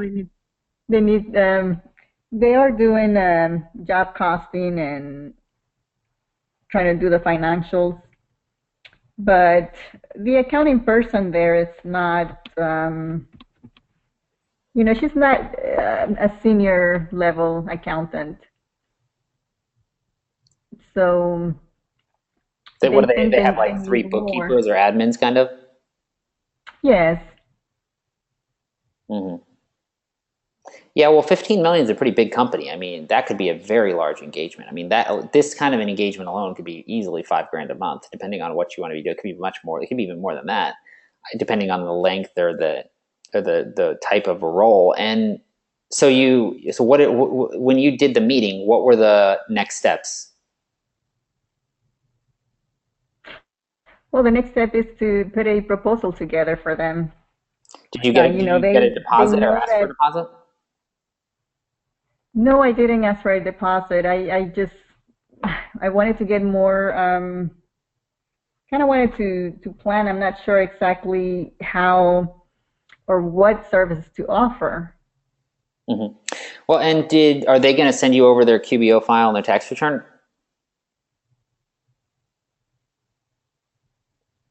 They just wanted me to put a proposal together on what kind of services I can do for them. Got you. And so other than, so they're getting the accounting on a monthly basis and they just feel like it's not correct. Yes. Why? What information or what indicators are giving them that feeling? They had an accountant who, I guess, messed up the books, and now this other person is trying to clean it up, but she doesn't feel like she knows enough. Gotcha. So it's clean up. Like with the depreciation, and so she's comfortable with. There's 3 people, so one of them does all of the invoices and the billing, payments, the payroll, but she's not comfortable with the depreciation and the month-end reporting. How long has this been going on? Like, for how many months or years are the books out of order? Well, that they have known is 9 months. The person who left left 9 months ago. Okay, so 2015 probably has a clean set of books, and they're probably good from a tax perspective for 2015. It's really just 2016 books where the books aren't done, and we're also coming into tax season, and we're not prepared. Yes, and she said she's almost done with all the cleanup that she's been doing, but she wants to prepare for this 2017, so But we if have she, better so it, information. but with the last 9 months, she said she still doesn't know if she did depreciation right, or the last 9 months is done. No, it's not done. Gotcha. She's working on the reconciliations. hmm But she doesn't really know what to do. Yes. So it's clean up for 9 months, because even if she's done stuff, it might have been wrong in the first place. And then she's done stuff, but she's clearly saying, I don't know. So, the fixed assets are probably wrong. And so then that's wrong too. And so we've got these two things that are probably at least wrong and for 9 months. And that's the first thing. So the first thing is cleanup. Like, how much are you going to charge for cleanup going back? And then ongoing maintenance going forward. Let's say that, okay, we got that cleaned up. Then on an ongoing basis, do they want you to come in as like an outsourced controller or CFO and make sure and review everything on a monthly basis and close the books and prepare the monthly financials? Is that what they're looking for? Yes. They're looking for financials. Right now, they don't really review anything until the end of the year. Mm-hmm. And what type of construction do they do? Commercial construction. And what was their profit, the pre-tax income for 2015 or 2016? I'm sure they don't know for 2016, but what about 2015? Do you know? No, I don't know. That would have been an interesting thing to see, but there's partners, so they're splitting it. I mean, yeah. If I'm thinking about this, see, this is the challenge, and this is why if you're ever going to go back and prepare a proposal, this is a good lesson for the future. This is a big enough business where I'm not going to, go crazy over the deposit, because this could be a very large engagement. So, okay, we'll take a time and do things. But it would be very helpful right now if we did have the QBO file and the tax return for 2015. Why? Well, that's going to give us some indication of how much of a mess the books are. And we'll be able to go back and look. We'll also be able to see size of the company, profitability, complexity, any other problems that they might be having in regards to debt or receivables, cash flow. Like, we're going to get so much information from that about, so that would have been a great thing to have. And you could say, in order for me to put together a proper proposal, I would want to review your QBO file and your tax return, and then set up a follow-up meeting on the calendar. But look, for this type of work, for a company doing $15 million a year, did they give you any indication of what they were thinking of paying for this, or what they would like to pay? No. I can't see any way in which this should be less than $5,000 a month. This is a $15 million company. They've got 3 people working there. Yes, I understand that, but the whole thing's in shambles. And so on an ongoing basis, I can't see how this could be any less than $5,000 a month. It could be a lot more. I don't have enough information really about the specific problems and also what they want to see. Are they doing job costing? Yes, they are. And is that right? They are using this software called Sage. I'm not familiar with that. Oh, okay. So they're using Sage. They're not even using QuickBooks. No. So you're going to have to learn another type of accounting software. Yes. Got you. Okay. So here's the thing: is this would be a massive project. Not only would you have to figure out what's going on in the books for the last 9 months, you'd also have to learn an entirely new accounting software, which you've never learned before. And then you'd have to support them which by the time you did that, the ongoing stuff would actually be pretty easy. But I think generally how I think about this is the cleanup for 9 months. I really can't see how this would be less than $5,000 times the number of months, which is 9, which is like, 45, or, let's say it's $45,000, right? That's what I'm initially going to be thinking. But then I'm going to divide that in half typically, because I'm doing the cleanup, which, honestly, in this situation, it's very tough to know if this is even going to be good. So I'm instantly kind of thinking about $20,000 to $30,000 for the cleanup. Now, yeah, that sounds like a lot, but not really. You have to learn an entirely new accounting software from scratch. That is going to be a treat. And then you're going to have to actually fix the problems, which I mean, fixed assets and this kind of thing, I mean, I don't even know. Who knows what they're doing? And that's just on the accounting side. I'm guessing that job costing is also messed up for the last 9 months. And so if you're going to want to do job costing on an ongoing basis, so this is not only, the basic books, this is also probably the value add stuff too. I mean, because if they want job costing going forward for 2017, it's got to be clean for the last year. There's going to be jobs in the middle, right? So, I mean, that is easily the range that I'm going to be thinking. And then for the ongoing maintenance work, I mean, I just can't, if I had more information, I might even go to 10,000 a month, but I would be really hesitant to charge anything less than that. And that's not that much. I mean, look, they've got an accounting department with 3 people. These might be lower level people, but they're probably already laying out between 150 and 200 grand a year for the accounting department, total load, maybe more. So bringing in, someone in higher level to get the results finally, get this thing cleaned up and manage it on an ongoing basis, 30 grand paid and 10 grand a month for 3 months, plus 5 grand a month ongoing. I think that's very fair. How do I, as far as the hours, how many hours should I put into the ongoing maintenance? I wouldn't worry too much about, well, that's the thing is, we haven't seen the financials, and we also don't currently know Sage, and we also don't know how the job costing process works. So, because we don't have any of that information to review, and so I don't know. That's why I said this could be 5,000 a month, it could be 15. So here's what I would honestly do in this situation. I would just take the first engagement of the cleanup, and I would bill it out at, I would say that you think it's going to be 25,000. So you say, look, based on what you guys have told me, I think it's going to be 25,000, and it's going to take me 2 months to do this. Okay, 25K, and it's going to take me 2 months, and I'm basically going to pour my heart and soul into this little sucker. Okay. Now, after that, I will have learned everything I need to know, and I'll be able to quote you guys something ongoing for the maintenance. But this is going to take my life because you guys need to get this done ASAP. This is like a time-sensitive thing here. We're at January 19th. Okay, we got to get to work.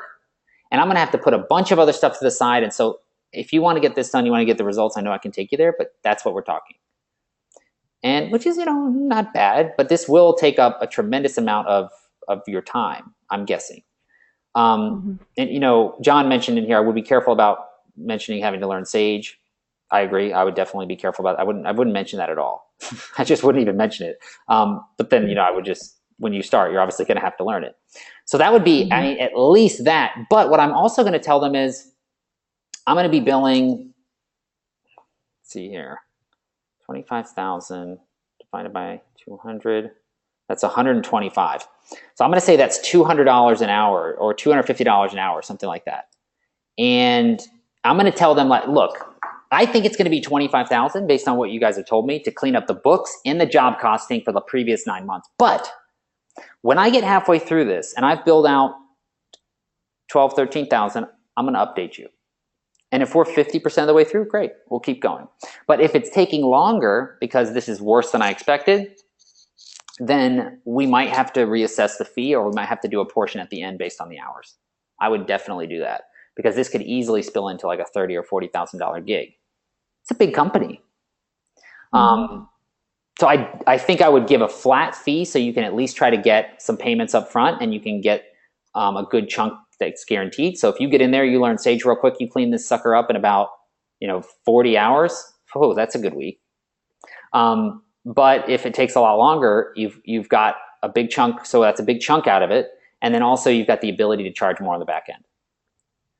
And I would just say for this, I'm not even going to worry about that right now. Why? Because you won't know. We didn't happen to get the QBO file, the tax return, in which case we could quote that, but we can tell them that. And once you go through this whole process, I tell you what, these people are not going to know how to do it, and you are, and they're not going to want you to leave. Like if you knock it out of the park, you'll probably be able to get the much higher fee at the end of all this. And you'll also be able to decide if you even want to do it. But I definitely wouldn't do the project for less than that, given everything you have to do, which, hey, that's pretty sweet. I mean, that's locking in 25 grand for the year on something that should try to get done in the next month or two. And it will be a tremendous amount of work. But if you do want to go on that journey, I think it would be fun.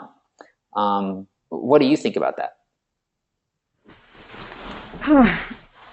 I don't know. I'm a little, since it's such a big company, it's gonna take a lot of my time, and it's tax season, and I do have some customers, that I need to do their taxes, and so I don't know if it's. Uh, This would be a I stressful don't know if engagement. This would be a stressful engagement, but what you would get up front is, let's say if they say yes, at least 25,000, and you'd probably get 60,000 a year annual recurring at least. That's on the low end. Mhm. And you I would don't want to just detail clean it. it up and then at the end they'll say, "Oh no, it's clean. We'll continue." Since they have 3 people and. Well, the way you avoid that is you don't teach everybody everything. Mhm. You make it where you're the linchpin. Well, yeah, you fixed it, but no one knows what's going on. Yes. So they're like, yeah, I mean, Johnny, I don't know. Like she's like a magician. Like these numbers look right, it feels good, but like nobody on this 3-person accounting team knows how to do it except for her. You have to make yourself, so you have to hold things back. Whenever you're helping clients, you don't want to give them everything. You don't want to tell them everything. You want to always you want to hold things back. Mhm. And so, and yeah, look, I mean, but here's the problem is, the reason why I say to do it this way rather than saying 5,000 a month up front is because it could be 10, it could be 15. They could end up getting rid of, they could end up getting rid of a person that's currently there, and you'll have 2 people working below you that you'll be able to train them how to do the books, and then you're basically the outsourced CFO. And that could very likely happen, especially if you go through and clean everything up and you know it from scratch, like the back of your hand. And that could be less than what they're paying right now for 60,000, or you could even do it could be 10,000 a month. The company's very large, and it's not unreasonable for them to pay an outsourced CFO somewhere between 5,000 and 10,000 a month when they're in shambles right now. So the reason why I say to break it up into 2 is because you could, if you just say 5,000 a month right now, that's great, but it could be 7 or 10 later if we know everything and we create ourselves as the linchpin. Because then if you create yourself as the linchpin, you don't tell them a lot about how you fixed it, but it just works, but they don't know how to do it, and no one understands the reports of the system except for you, then yeah, they could do it on their own, but they're going to end up exactly in the same place because no one knows what's going on, or they could work with you for $9,000 a month. Okay. So I will focus on the cleanup first, and after I know what's going on, I'll be able to give a proposal on the rest. One thing I will say though is that when you pitch this, you want to pitch something that if you got it, you'd be happy to get. So if you're not happy with 25, do 35, because it will be a lot of work. And you also want to make sure you get at least like 10,000 up front. I mean, at least 5,000 up front. This is a big company. They can put out a $10,000 check on January 19th, by the way. So I mean, this is a lot. They're also getting I mean, you can easily do more. They may not want to pay it, but they know they're in a bad situation right now. So I think make sure you go high on it, on the cleanup, because it will be a lot of work. And if you're doubting it and you're like, oh, I've got my clients and I want to work on other clients, there's a lot of people going through this program that I would tell them not to take this kind of a deal. Why? 2 reasons. One, it's a completely new system for accounting. And 2, it's January 19th. But in your situation, I think it could be interesting.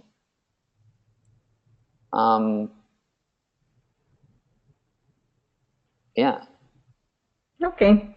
I'll give them a quote, and if they don't want to pay enough, then I will say no. Make sure. So do you have a follow-up call booked with them?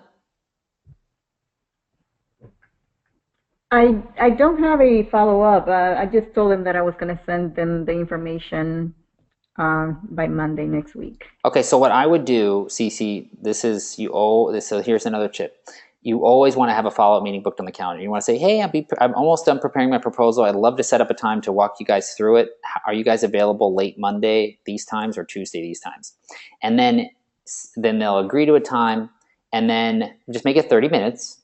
And then you send them the proposal 5 minutes before the meeting. And they don't see it until you have the problem is when you just email somebody a proposal, they look at it and they make all these assumptions, and they make those on their own without you there to handle objections. No one in here should ever send a proposal via email without being on the phone with that person within 5 minutes. Because they're going to look at something and you might have missed something completely, because right now you're giving a quote for a gigantic project on software that you're not familiar with without looking at their without looking at their accounting file or their tax return. And so you might have missed something, and if you just shoot something in email, they're going to have 3 days to think about it. You're never going to hear from them. And they're going to be like taking that proposal to other people, and you have to be on the call with them. So never send a proposal via email without having a follow-up meeting, and don't send it until 5 minutes before, and then walk them through it step by step and make sure that they've got all their questions answered. Okay. Does that make sense? Sounds good. Yes. Yeah, I think that's going to be a huge game changer. So let me know how it goes early next week. Okay. Thank you. Absolutely. All right.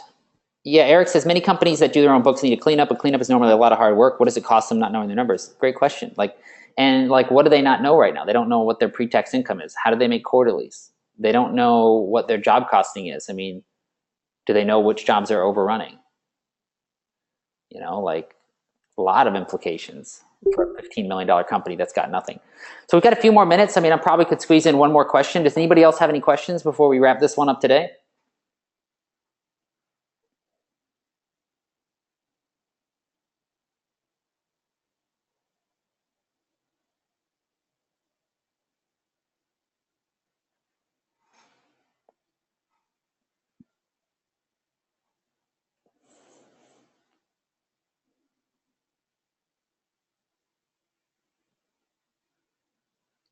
All right, well, I'll go ahead and do a last call on questions.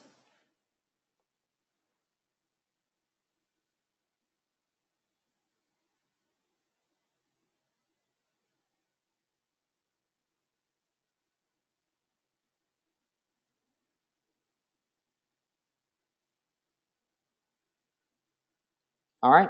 Well, I'll go ahead and wrap this one up, and I will post post the recording in the Facebook group later on today. And have a great rest of your day, everybody. And if anybody has any questions, don't hesitate to reach out, post in the Facebook group, and I will talk to you all soon. Talk soon, everybody.